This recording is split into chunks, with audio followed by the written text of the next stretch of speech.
a todos, a todas, bienvenidos a la 10ª charla de este ciclo. Hoy tenemos el agrado de presentar a la doctora Marcela Cañada, quien nos dará una charla que se titula Los múltiples usos de un catálogo. Cuando estés lista, Marcela. Bueno, ¿me habilitaste para presentar? Sí. Ok, listo.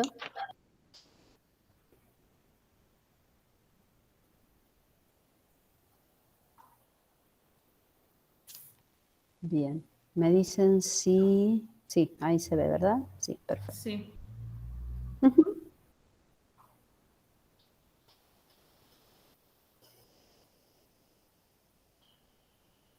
Bueno, ahí yo ya los dejo de ver a ustedes, así que cualquier cosa que quieran ir preguntando en el camino, si quieren ir preguntando, ningún problema, y si no, pueden preguntar al final con toda confianza, pero no hay estamos problema. viendo en modo presentación.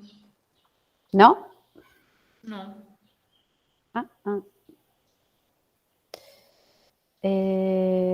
Porque a mí sí me lo presenta. Si compartís la pantalla. Sí, me parece que va a tener que ser así. Sí. Dejar de compartir. Vamos a compartir pantalla completa entonces. Porque...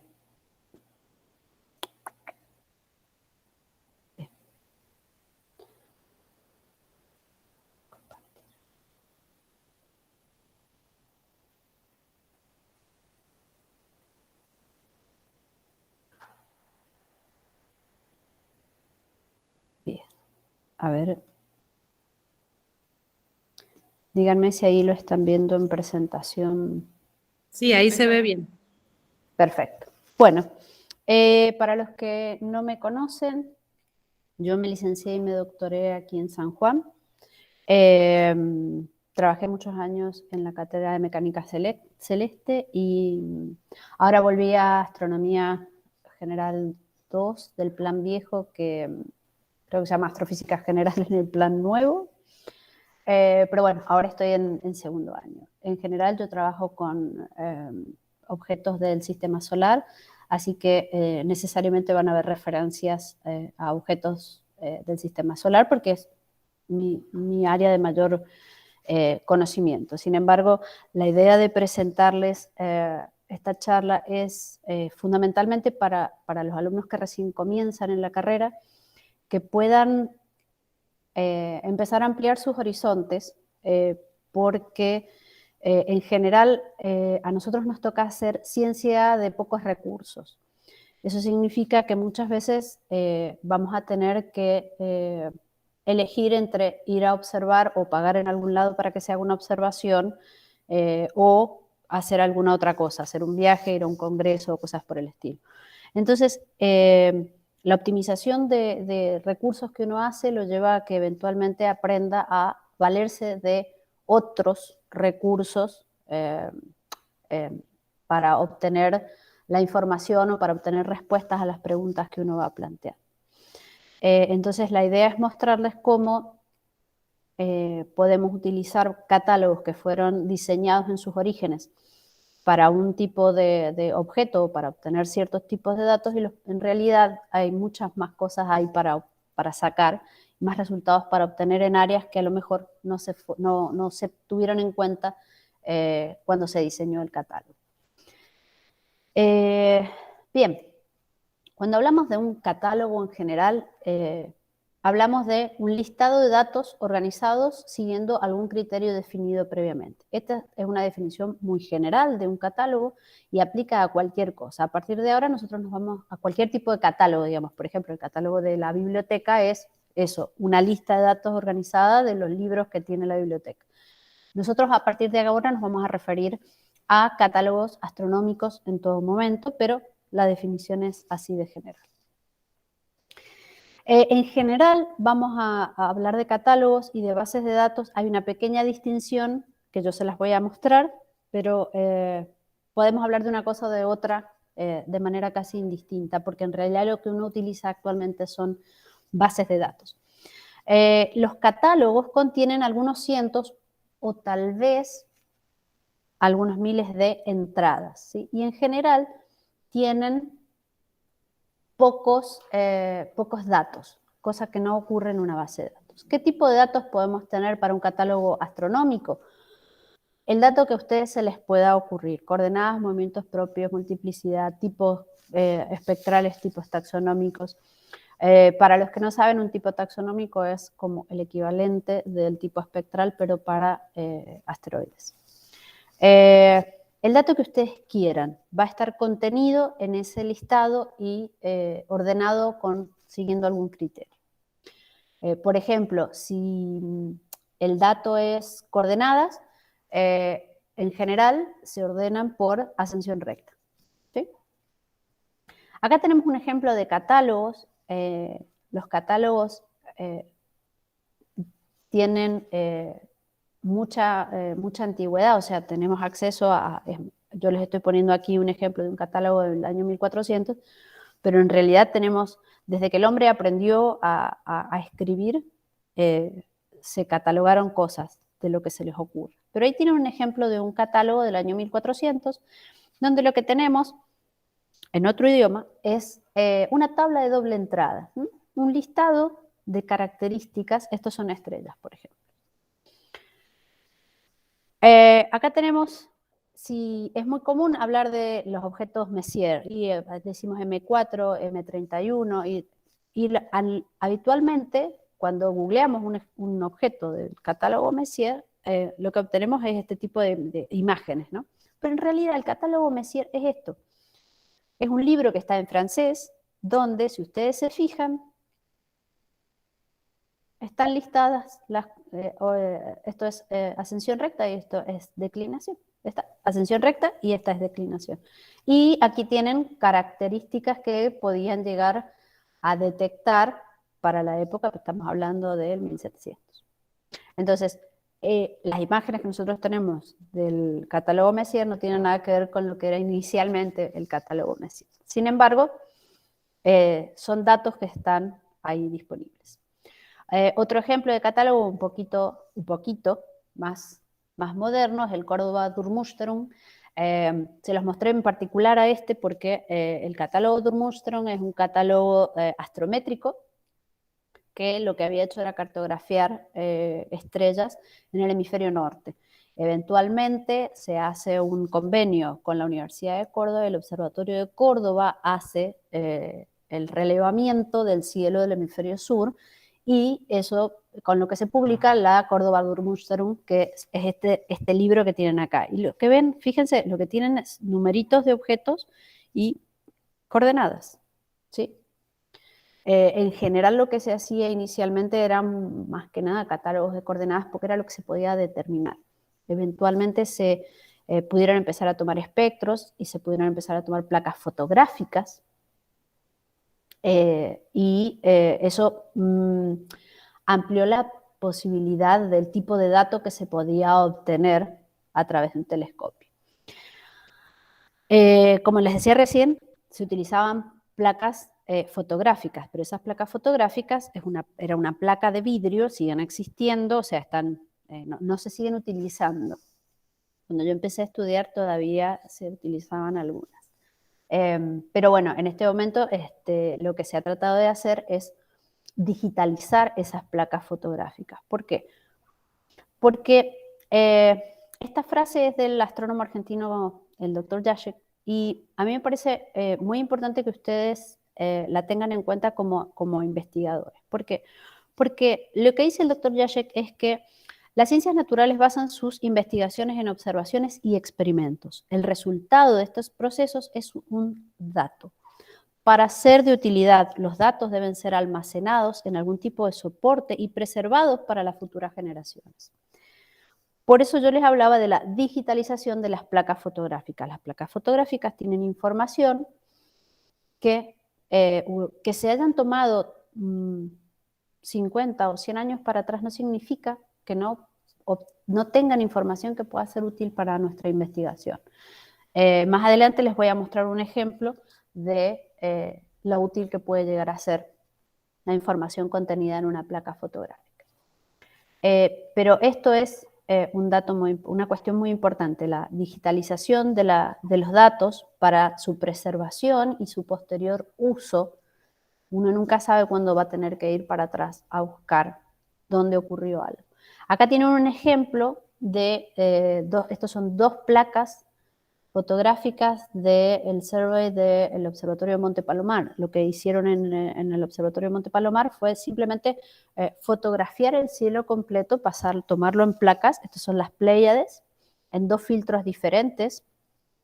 Fíjense que están en el rojo y en el azul, y miren la diferencia, son los mismos objetos, y en una yo puedo detectar la parte de material de nebulosa que tienen las Pléyades, y sin embargo en el rojo no. Yo puedo tomar estas imágenes y compararlas con imágenes actuales de las Pléyades. Por supuesto que debo ajustar la escala y hacer las correcciones correspondientes, pero yo puedo compararlas y ver si hay diferencias entre imágenes tomadas durante esto es de 1930, 40, una cosa así, y hoy está. Entonces yo puedo tener 50, 60, 70 años de diferencia entre una imagen y la otra. Las puedo comparar y buscar algo en particular. No se hace porque sí, ya lo vamos a conversar un poquitito, pero yo voy y busco algo en particular. Ahora bien, ¿cómo pasamos de catálogos a bases de datos? Que es lo que yo les decía al principio. Por un lado tenemos el aumento en la capacidad observacional, la mejora en las tecnologías observacionales. No es lo mismo las placas fotográficas, como yo lo que les mostraba recién, que los primeros CCD o los CCD que se utilizan ahora, donde ni siquiera tienen un chip, sino lo que tienen es un arreglo de chips y terminan obteniendo cantidades inmensas de información, de datos en realidad. La información es lo que yo obtengo a partir de procesar datos.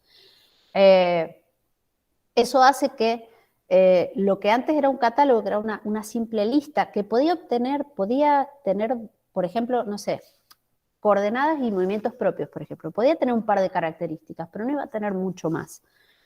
En la medida que ya había un catálogo que tuviera, por ejemplo, coordenadas y movimientos propios, si hacía una evaluación espectroscópica de algo, podía generar un catálogo que además tuviera el tipo espectroscópico de las estrellas, por ejemplo. En cambio ahora, lo que termino teniendo son enormes cantidades de imágenes que contienen datos sobre muchísimos objetos. La misma imagen contiene, ya les voy a mostrar algunos ejemplos, muchísimos datos que pueden responder algunas preguntas que uno esté buscando. Entonces, solemos usar la palabra catálogo o la palabra base de datos de manera indistinta, y es natural que así sea, pero bueno, hay una pequeña diferencia entre una cosa y la otra. Donde la pequeña diferencia es la escala en la cantidad de datos que yo puedo obtener y almacenar actualmente. Entonces, a partir de ese momento hablamos de bases de datos, pero pueden usarlo de manera indistinta, es igual. Ahora bien, fíjense que hablábamos de los catálogos como una lista de objetos ordenados con un cierto criterio. Aquí ya hablamos de una colección de datos estructurados, ¿sí? Se suele hablar ahora, por ejemplo, de cubos de datos, donde para una misma imagen, la imagen viene en realidad hecha un cubo. ¿Por qué? Porque trae capas con distintos datos de distintas cosas. Hay que aprender a manejar esas estructuras de datos para obtener lo que uno necesita. Y por supuesto todo se almacena de manera electrónica. Les mostraba las hojitas de esos libros, de los primeros catálogos, donde además si uno no accedía al libro original no había chances de obtener el dato que uno estaba buscando. En cambio ahora esto se almacena electrónicamente y está disponible para todos. Por eso es también el tema de tenerlo muy en cuenta, porque las bases de datos son de acceso gratuito. ¿Qué tipos de datos vamos a guardar? De los mismos que hablábamos antes, más todos los que ustedes quieran, y sobre una cantidad inmensa de objetos. El hecho de haber mejorado nuestras capacidades observacionales y nuestras capacidades de detección y de determinación de cosas hace que yo pueda encontrar datos que antes hubiera sido imposible. O sea, yo ahora puedo detectar un montón de cosas. Hablamos ahora de exoplanetas como nada, por ejemplo, cuando hace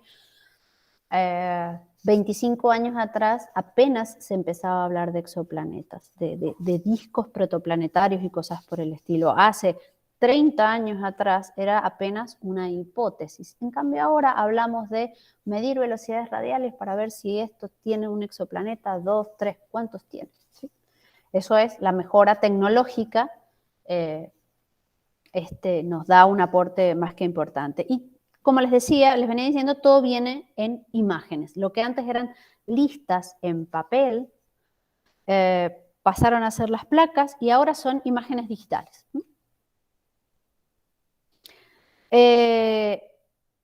Lo que tenemos son, hablamos de miles y es posible que tengamos algún millón de terabytes de datos que no se utilizan. Esta es una cuestión muy, muy interesante. Se estima que solo se utiliza entre el 15 o el 20% de los datos, las imágenes que se recolectan. Lo que significa que hay muchísimas cosas esperando ser descubiertas ahí.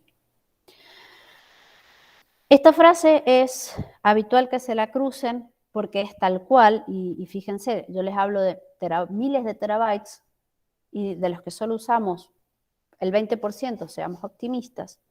Entonces, hay que aprender a utilizar, a acceder a esos datos y a procesar esos datos para obtener la información. Y la información es la respuesta a las preguntas que yo me estoy haciendo sobre algún objeto en particular.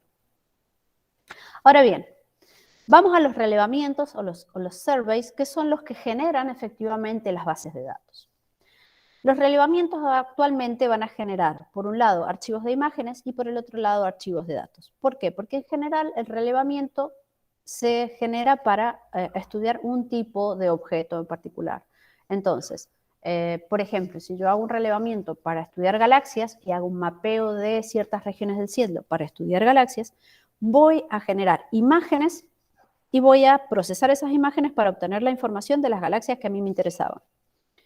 Eso me va a generar archivos de datos, pero esos datos en general van a ser los datos de las galaxias que eran lo que yo estaba buscando estudiar. Sin embargo, esas imágenes van a tener datos sobre otro tipo de objetos y a veces es ahí a donde uno tiene que apuntar. En líneas generales, ¿cómo diseñamos un relevamiento? Primero se define una población objetivo, que puede ser cualquier cosa, lo que sea. Y una vez definida la población objetivo, yo me genero una serie de preguntas. ¿Qué cosas quiero responder con ese relevamiento que yo voy a generar? Lo que sea, dependiendo del tipo de objeto seleccionado, es qué tipo de preguntas nos haremos y qué esperaremos responder con esto, ¿no?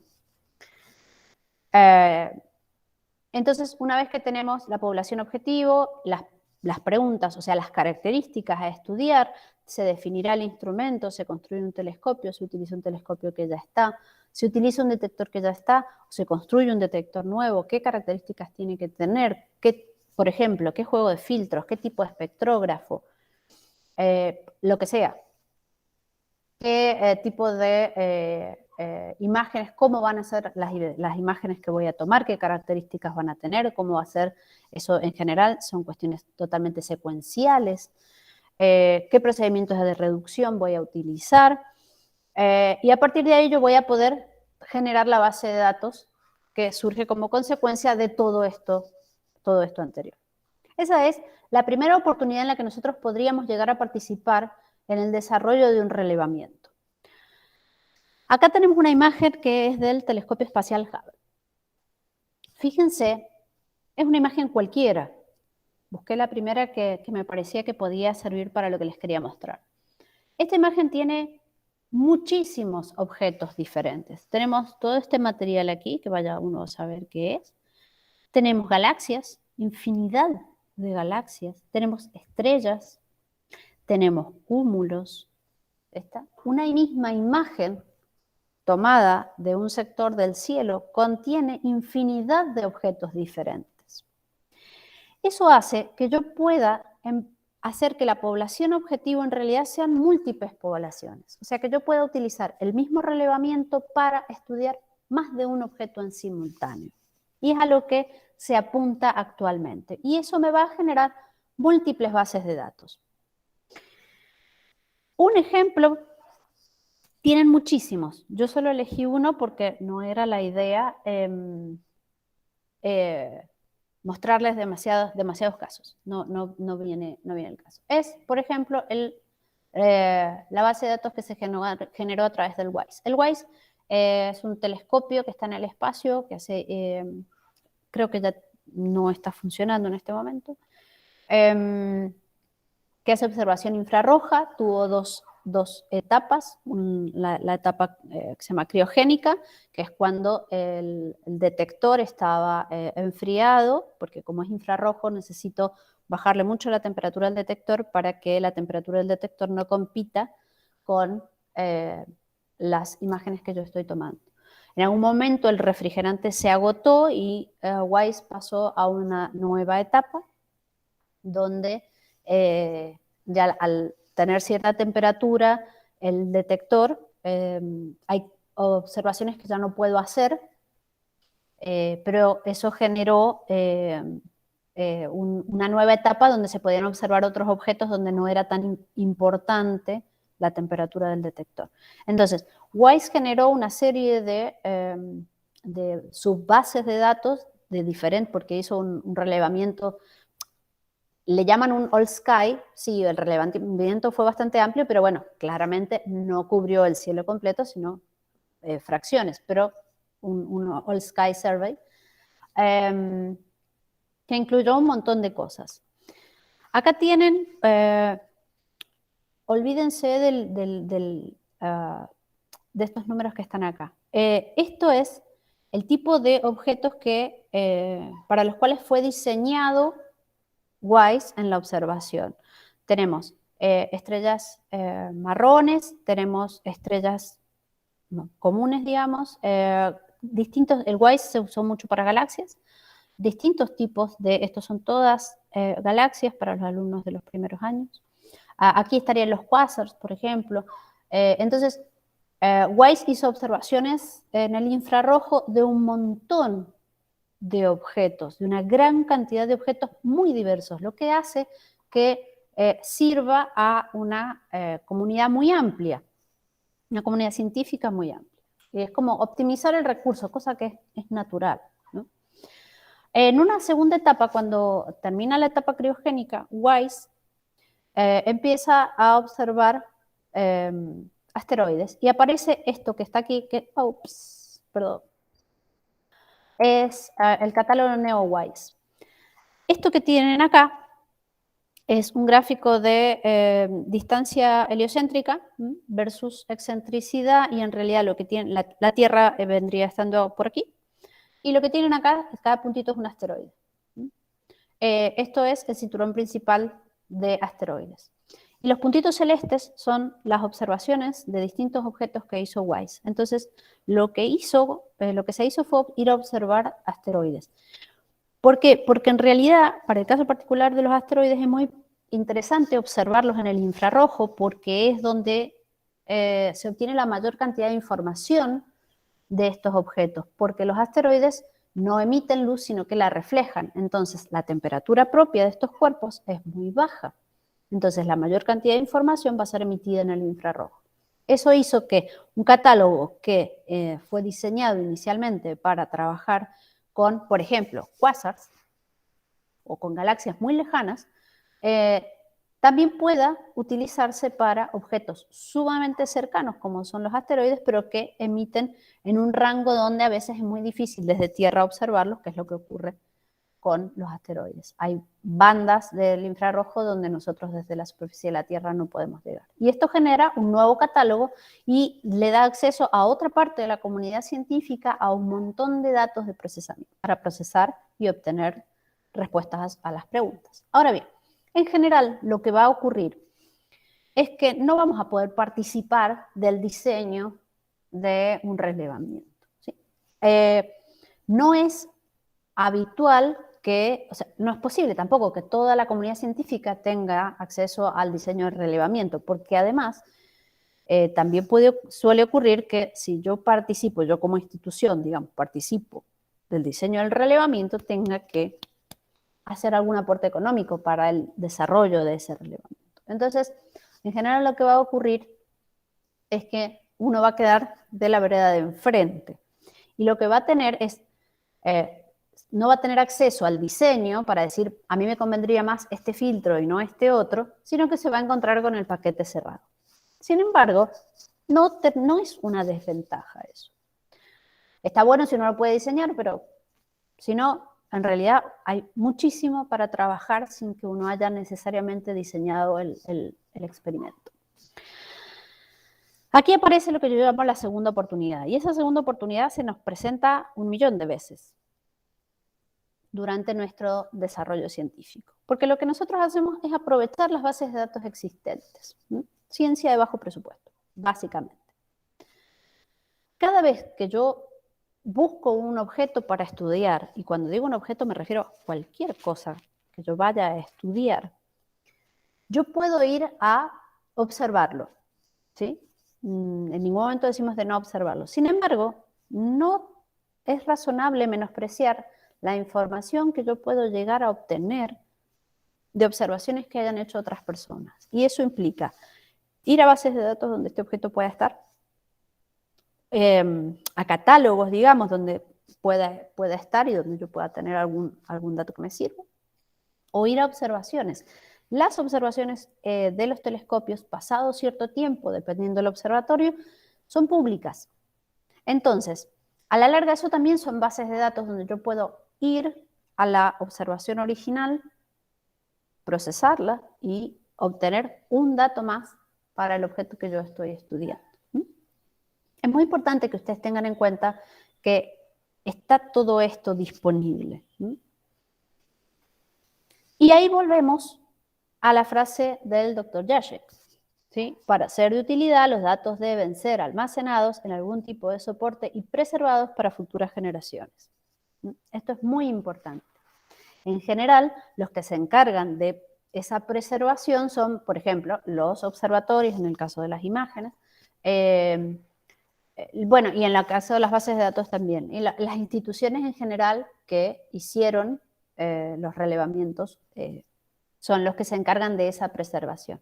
Y se trata de que el dato se guarde de la manera más pura posible, ¿está? De cualquier de cualquier catálogo, como ya les mostraba, por ejemplo, el WISE recién, están las imágenes originales. Por ejemplo, para el caso de los asteroides, hay algunas observaciones que hay que procesarlas de vuelta, porque los datos de WISE, los datos procesados de manera automática, tienen un problema, tienen un error en ciertas regiones del cielo, los objetos son más brillantes de lo que deberían. Entonces, ¿qué hago? Voy, busco la observación original, la proceso y obtengo el dato correcto, ¿sí? Hago la corrección necesaria para obtener el dato correcto, porque sé que el sistema automatizado tuvo problemas en ese punto. Entonces, es muy importante la preservación del resultado de ese experimento que uno hizo, porque cuando uno va y toma una imagen, está haciendo algún tipo de experimento, sin dudarlo. Un ejemplo de cómo podemos usar cosas que fueron preservadas es el descubrimiento de Plutón. Plutón fue descubierto el 23 de enero de 1930 por Clyde Tombaugh. Acá tienen dos imágenes, estas son las placas fotográficas que se tomaron. Este puntito, fíjense, como para que tengan la referencia, estas dos estrellas que están acá son estas mismas dos que están acá, estas dos que están acá son estas dos que están acá. ¿Está? Entonces, uno puede ver, se pueden sentar un rato y escarbar la imagen si quieren, pero el puntito que está acá, en la imagen del 23 de enero, corresponde con el puntito que está acá en la imagen del 29 de enero.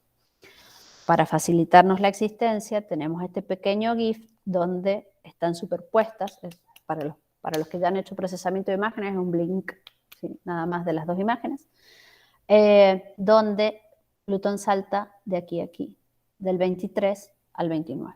Bien, eso es cuando Tombaugh lo descubre.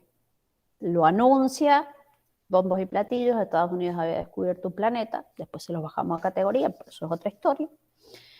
Y cuando uno entra a la base de datos del Minor Planet Center, que es el lugar natural donde uno busca información sobre objetos del sistema solar, tenemos Plutón descubierto en Flagstaff el 23 de enero de 1930, los datos orbitales, un montón de información. La única cosa aquí que yo les llamaría la atención es sobre el periodo, 250 años, ya les voy a explicar por qué. Por qué es importante ese dato. Pero bueno, esa es la primera información que uno encuentra. Para abajo de esta página yo les voy a ir mostrando en realidad capturas de pantalla para no entrar y salir del navegador. Lo que sigue para abajo en la página es todas las observaciones que hay de Plutón, desde su descubrimiento hasta la época. ¿O no? Acá tenemos en la primera aquí la que corresponde al momento donde se lo anuncia, ¿está? El descubrimiento, donde se anunció el descubrimiento, 23 de enero de 1930, las coordenadas, ¿está? Ahora bien, y de aquí para abajo tenemos más observaciones. Pero, en realidad, si yo hago un scroll para arriba, hacia donde empieza efectivamente la lista de esas observaciones, en realidad, lo que yo les mostraba recién arrancaba aquí, y la lista de observaciones empieza aquí, en 1914. ¿Sí? Fíjense esto, arriba está la primera parte que yo les mostraba con las características orbitales del objeto. Dice que hay un total de 9.926 observaciones en un intervalo que va desde 1914 a 2021. Pero el objeto fue reportado en 1930. Con posterioridad, acá, si vuelvo a la diapo anterior, fíjense que una vez que lo reportan, fíjense, 1930, 1930, 1930, hay muchísimas observaciones, se lo fue siguiendo una vez que se dieron cuenta de lo que habían encontrado, lo van siguiendo muchísimo. ¿Por qué? Porque lo que había que hacer era determinar la órbita del objeto. Ahora bien, recuerden que yo les hice notar el periodo orbital, 240 años. Para los que no han cursado mecánica celeste, lo que yo necesito para determinar una órbita es la mayor cantidad de puntos posibles y el arco lo más grande que pueda, para que la órbita tenga precisión. De mínima con 3 puntos yo puedo trazar una órbita tentativa, pero cuantos más puntos yo tenga en mi órbita, más precisa va a ser esa órbita y por lo tanto los parámetros orbitales que yo determine van a ser más precisos. En un objeto que tiene 240 años de periodo orbital, fíjense que desde que lo descubrimos, Plutón todavía no da una vuelta completa. ¿Sí? Entonces, la calidad de la órbita que se puede determinar en un objeto tan lejano es muy baja.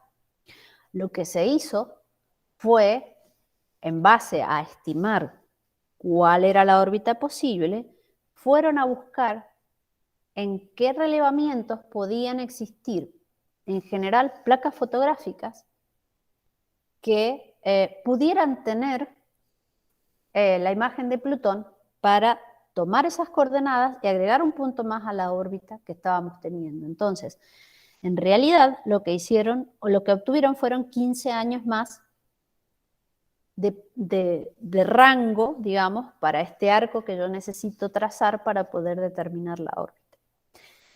Si todas estas placas fotográficas que están aquí, estas seguro son placas que han sido digitalizadas, por ejemplo, no se hubiesen preservado, no se hubiesen guardado correctamente, esa información se habría perdido y la calidad de la órbita de Plutón sería más baja.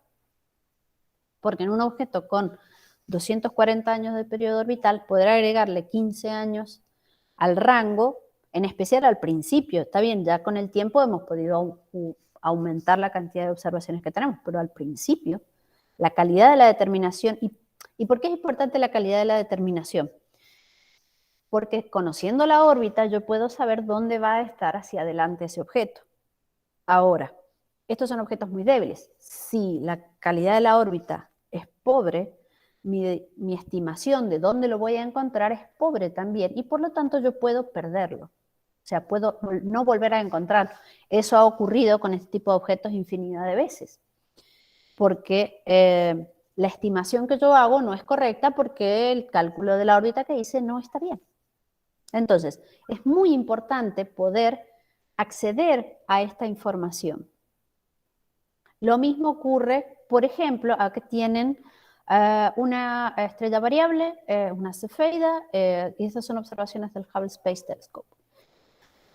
Lo que se estaba observando es M31 y la superposición de imágenes. Ustedes tienen ahí el periodo de tiempo en el que se superpusieron imágenes, permitió encontrar, por ejemplo, esa estrella variable. Que si no, es muy difícil. Es habitual que la gente que se dedica a buscar variables vaya superponiendo regiones del cielo con distintos criterios para tratar de encontrarlas.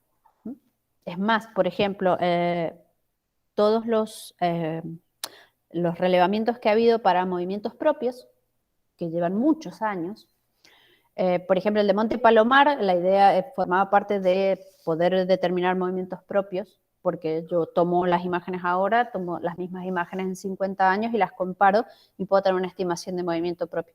Pero también pueden aparecer cosas como estas, estrellas variables. Otra opción, por ejemplo, es que me aparezcan, fíjense, esto es una imagen de Sloan, que es un survey para galaxias, diseñado inicialmente para galaxias. Fíjense el cometa acá. Miren el cometa. ¿Está? Por ejemplo, en el caso de Sloan, yo tengo un survey fotométrico con distintos filtros. Entonces, por ejemplo, si yo tengo las imágenes donde esté ese cometa en cada uno de los filtros, yo tengo información en distintos filtros de ese objeto. Y obtengo información sobre un objeto que a lo mejor de otra manera no hubiera podido tener. Aquí tienen otro ejemplo, este es otra imagen, un juego de imágenes de Sloan, y si ven la rayita que va pasando, es un asteroide. Entonces, al superponer no tengo el rango de tiempo, pero estos son horas con seguridad. Para un asteroide eso son horas. O sea, es el transcurso de la misma noche, se toman la misma imagen en distintos momentos de la noche y se va viendo y aparece, en el post-procesamiento aparece, y eso es un asteroide. Y es recuperable, o sea, lo que parece un rayón, uno puede con técnicas de procesamiento de imágenes ponerlas en un punto en vez de un rayón y obtener la magnitud del objeto, por ejemplo. Otro ejemplo de ir a escarbar y buscar a ver qué encuentro es este. Esto es el descubrimiento de un satélite en un transneptuniano. Los transneptunianos, para los que no saben, son todos los objetos que están después de la órbita de Neptuno. Plutón es un transneptuniano, por ejemplo. Lo que hicieron fue, ante la sospecha de que este transneptuniano podía tener un satélite, fue ir a buscar imágenes de archivo del Hubble Space Telescope, de un momento donde sabían que se había observado esa región del cielo donde estaba ese transneptuniano. Y aquí tienen las imágenes. Estos son dos momentos diferentes. Tienen unos 10 meses de diferencia, una tanda de imágenes con la otra. Y fíjense, en el centro está el transneptuniano y en cada una de las imágenes está el satélite, y cuando van a buscarlo en la tanda siguiente, digamos el periodo siguiente, fíjense que el satélite se encuentra detrás. ¿Está?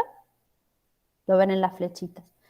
Entonces, han podido determinar la presencia del satélite en ese objeto transneptuniano yendo a buscar imágenes que deben haber sido de cualquier otra cosa, casi con seguridad. ¿Sí? se sabía que esa zona del cielo tenía esas observaciones, se va, se busca y está. Se procesa y la información está ahí. Entonces, eso permitió confirmar, por ejemplo, la presencia de ese satélite para ese objeto transneptuniano. Estas son hermosas, a mí particularmente me encantan, porque lo que se hace es aprovechar las imágenes de coronógrafos para estudiar cometas. Las dos que están en rojo son las estéreo A y B, son dos satélites que están puestos en dos puntos particulares y observan el Sol en simultáneo. Entonces, por eso llaman estéreo, porque lo que hacen es tomar la imagen de un lado y del otro.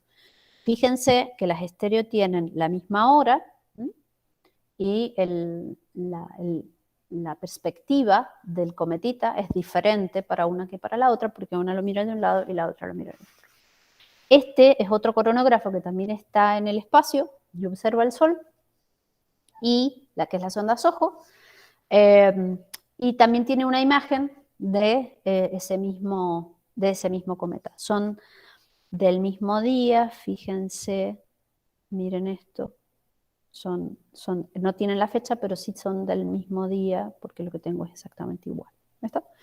El coronógrafo está para estudiar el Sol, sin embargo, en el camino detecta un montón de otros objetos que yo puedo ir a buscar. Otro ejemplo de estos es en el año 2013 el cometa Ison. Una vez que lo descubrieron, calcularon su órbita y vieron que era un cometa que iba a pasar su perihelio, era muy próximo al Sol. No se sabía si el Sol no se lo iba a comer, básicamente. Entonces, lo que hicieron fue observarlo.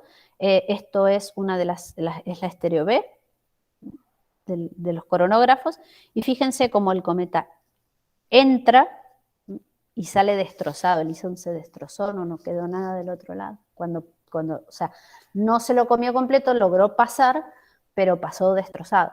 Estas imágenes son únicas y están tomadas de observaciones para la corona solar. Como estas, por ejemplo, de los cometas y los coronógrafos, hay miles. Son interesantísimas, por ejemplo, para la gente que estudia cometas en general y para bueno, pero a ver, ese cometa se fue ahí, ¿a quién le importa? ¿Para qué sirve esto? Las personas que se dedican a estudiar objetos transneptunianos, lo que se llama todo lo que está de Neptuno para afuera, y la nube de Oort, nosotros la nube de Oort no la podemos observar, lo que podemos observar son los objetos que vienen de la nube de Oort. En función de saber los objetos que vienen, yo puedo intentar estimar cuántos objetos tengo del otro lado, que no los puedo ver porque están muy lejos y son muy débiles. Entonces, la estadística cambia si yo puedo contabilizar de la mejor manera posible todos los objetos que han ido entrando. Y en eso los coronógrafos ayudan muchísimo, porque hay muchos objetos, particularmente, bueno, se destruye. Hay muchos que se destruyen y son objetos débiles, a lo mejor no los llegamos a detectar. Sin embargo, los objetos entraron y se los comió el Sol, o entraron, salieron y por ser muy débiles no los llegué a detectar. Pero sí sirven a la hora de contabilizar objetos para estimar qué población tengo yo en la nube de Oort. Entonces, más allá de lo espectacular que puedan ser ver ese tipo de cosas, tiene un fundamento científico muy importante el poder contabilizar cuántos objetos tengo. Y hay gente que se dedica a ir monitoreando imágenes viejas de coronógrafos para tratar de encontrar asteroides cometas que no hayan sido detectados y poder contabilizarlos y mejorar la estadística para las estimaciones que uno hace. Ahora bien, con estos... vamos terminando. Este aprovechamiento de la base de datos la puede hacer cualquiera de nosotros. Como yo les dije al principio, las bases de datos son de libre acceso. Cualquiera de nosotros puede entrar a ellas y, sin ir más lejos, aquí en nuestra facultad nosotros tenemos trabajos finales de licenciatura hechos con bases de datos. tesis doctorales hechas con bases de datos e investigación en general. Y fundamentalmente la cuestión es que es de bajo costo. Uno puede hacer investigación de muy buena calidad a muy bajo costo, cosa que en países como el nuestro es muy importante porque uno puede hacer realmente investigación muy, muy buena utilizando las bases de datos. En este momento tenemos gente que está haciendo sus tesis doctorales utilizando distintas bases de datos. Mi tesis doctoral está hecha completamente usando las bases de datos del Sloan, que yo les decía, es una base de datos hecha para galaxias, que tiene un subproducto, que son los objetos móviles, que son asteroides. Yo hice mi tesis doctoral y buena parte de mi investigación se ha hecho, buena parte de mis papers es sobre ese uso, junto con, por ejemplo, datos de WISE para los asteroides.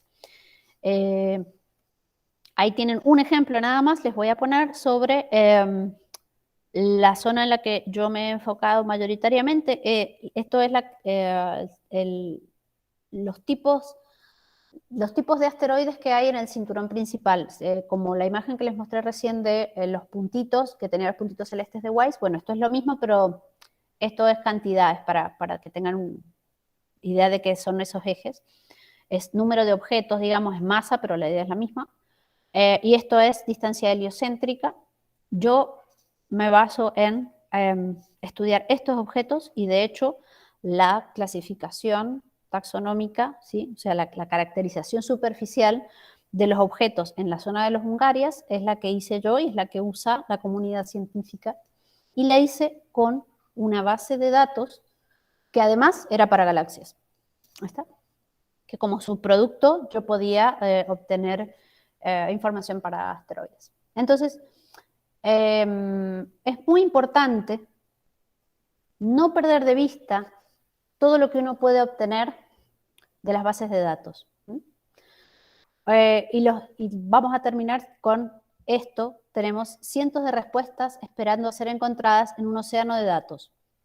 Solo hay que saber dónde buscar y qué preguntar.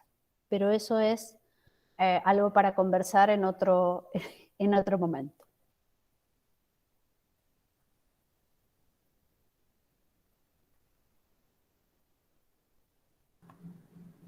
Muchas gracias, Marcela.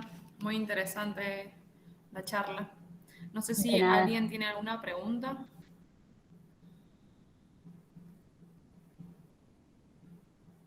La puedo escribir al chat o habilitar el micrófono.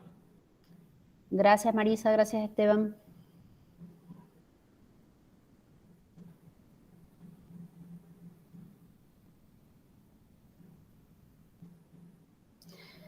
Pero bueno, básicamente la idea es que ustedes vean cómo esto lo pueden utilizar, está disponible para todos, es completamente gratuito el acceso a las bases de datos.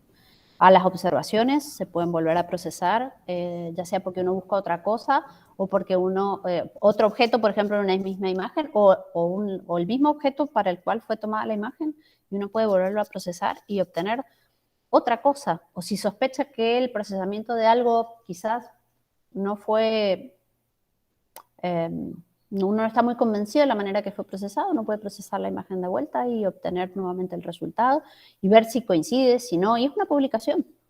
¿Está? Es una manera de hacer ciencia de muy buena calidad y a muy bajo costo, y esas son cosas que es importante que ustedes tengan en cuenta, en especial si siguen aquí, ¿no? Si se quedan en Argentina, en Sudamérica en general.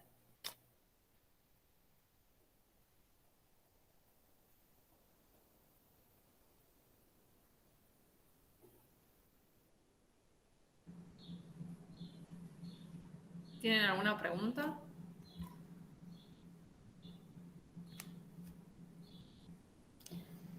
Bueno, cualquier cosa, si después les surge alguna pregunta, saben dónde encontrarme. Así que pueden desde mandar un mail a pasar por la oficina. Ahora estamos viniendo algunos días en la semana. Si mandan el mail, mejor para coordinar y no amontonarse dentro del aula, pero ningún problema de responder algo si después tienen alguna duda. Hola, yo tengo una duda más Sí. que más que de la charla que diste, que sí me parece muy buena e interesante, es sobre sobre su tesis, sobre lo que estudió usted. Sí. ¿De qué va? ¿Cuál era el propósito de tomar las muestras de este grupo de asteroides? Bien, el tema es que los asteroides en la zona interna, o sea, imagínense que son los que están más cerca de la órbita de Marte.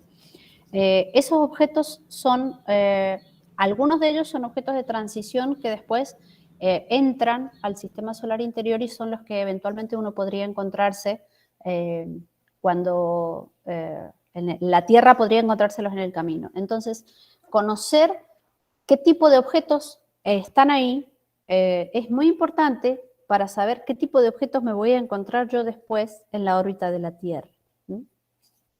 Esa es parte de la idea de estudiar los objetos en la zona de los Hungaris, por ejemplo. Además, todos los estudios que hizo se han relacionado con eso. Sí, los de mi tesis doctoral, sí, y de, bueno, Mars Crosser, pero eran en la misma, son objetos en la misma región que lo que hacen es cruzar la órbita de Marte, como los NEOs, o como algunos de los NEOs que tenemos nosotros en la Tierra, pero para la órbita de Marte. El tema es que son objetos que cuando interactúan con Marte tenemos muchas chances de que Marte también los mande para adentro y terminemos teniéndolos nosotros en la zona de la órbita nuestra. A ver aquí, Marisa, ¿todos los objetos que observó en esa zona ya tenían información? No. De los Hungarias se conocen más de 5.000. Hay más de 5.000 asteroides en esa región conocidos con parámetros orbitales bien determinados. Y yo encontré información sobre alrededor de unos 800 aproximadamente. Que bueno, es un muestreo importante. Si uno piensa, por ejemplo, si yo tuviese que salir a observar cada uno de esos objetos para poder caracterizarlos, llevaría muchísimo tiempo. Entonces, aun cuando uno va observando, obtener casi gratis, digamos, sin el esfuerzo de la observación, la información que permite la caracterización superficial es más que importante. Además, aumenta la estadística. Yo observando, es poca la cantidad a lo largo del tiempo, poca la cantidad de objetos que voy a hacer. Entonces, si yo puedo agregarle a mi estadística 300, 500, 600 objetos nuevos, sin duda que la calidad de mis conclusiones va a ser mejor, va a estar mejor validada, mejor respaldada. No, las órbitas ya están, o sea, son todos los objetos con los que yo he trabajado eran objetos cuyas órbitas estaban bien determinadas, porque me aseguró que el objeto es de la región, que no está de paso, por ejemplo. Y en general yo no hago determinación de órbitas.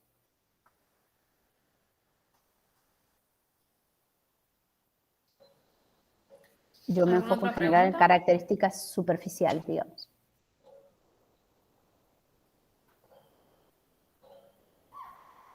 Bueno, parece Marcela, que estamos.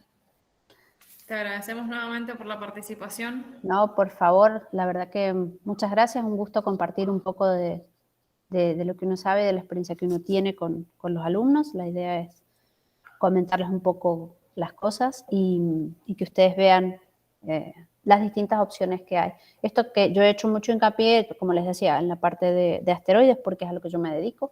Esto aplica a cualquier área. Las chicas, bueno, está trabajando con catálogos, están trabajando con el BBB, que es un catálogo para estrellas, y lo están usando para galaxias, porque se prevé que se pueda hacer eso, digamos. Entonces es súper, súper amplio y es importante que los alumnos se vayan formando con esa idea de que en realidad hay acceso a muchísima, muchísima información. Bueno, un gusto haber compartido. Nos vemos. Buen fin de semana para todos. Chau, chau. Hasta luego. Igualmente.